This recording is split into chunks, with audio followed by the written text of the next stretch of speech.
Hello everyone, this is Jason from Primetime Aquatics, and today we wanted to do a fish tank showdown. This time we're going to be comparing a 55 gallon versus a 75 gallon, so stay tuned. Alright everybody, so this is one of our 55 gallon fish tanks. These 55 gallons are roughly 48 inches long side to side, about 12.5 inches deep, and about 21 inches tall. So 55 gallons.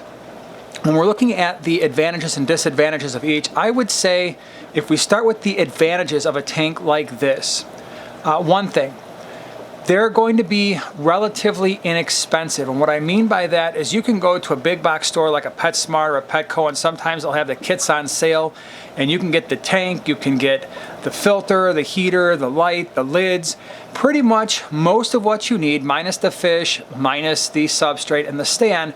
You can get that for about $150 or so on sale often. And so one of the big time advantages of a 55 gallon tank is certainly the cost to start it up. And along with that is the cost for maintenance. And so it's going to take a little bit less money over time to keep a 55 gallon tank maintained. So you're going to use less gravel, you're going to probably use less aquascaping materials, probably won't put as many fish in the tank. Water changes, obviously you're dealing with less water volume, although that's a minimal expense. But overall, you know, your heaters can be a little bit smaller, your filtration doesn't have to be quite as advanced when it comes to a 55 gallon, so there definitely is a cost advantage to a 55 gallon tank. The other thing that you're going to want to consider is weight. A 55 gallon tank is going to weigh a couple hundred pounds less than a 75, and that may play an important role if you are putting this tank in an upstairs area where you don't have a solid floor. Last thing you want to do is have a floor give way because you've got a tank that's too heavy for the support underneath it. And so this could certainly be a big advantage for a 55 gallon tank, is the weight, and of course again the cost. Alright, so let's talk about the 75 gallon. Now, a 75 gallon. The nice thing about it when we compare it to a 55 is it's still 4 feet long. It's still about 21 inches tall. The difference is the depth. And so you're getting that extra 20 gallons from the fact that the 75 gallon is not 12.5 inches wide, it's actually 18 inches wide. So you're getting a very similar tank in terms of dimensions. It's just a little bit wider tank, and it looks significantly deeper than a 55. So there are some significant advantages to a 75. So we're looking at the Mbuna 75 here, so the advantages. Yes, you're getting that extra 6 inches of depth, and that actually makes a big difference in regard to the types of fish that you can keep.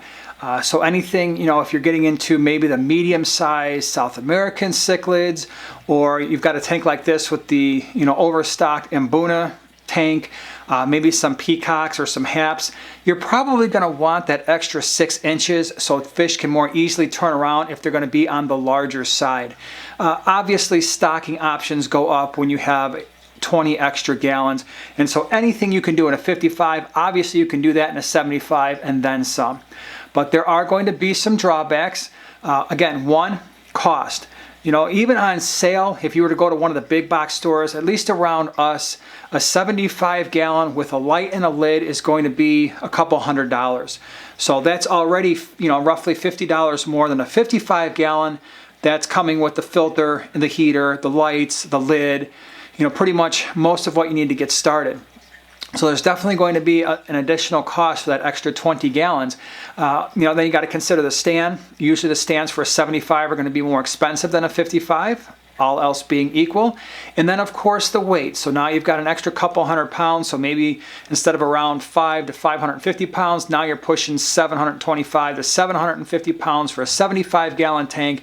And so you have to be careful when you're going to be putting these tanks up in an upstairs area where maybe you've got a, you know, floor joists are going to be a concern. So that is definitely something to consider. Also, you're probably going to need a larger heater, a little bit better filtration, a stronger filter, and those things add up. So, but the 55 is a great tank.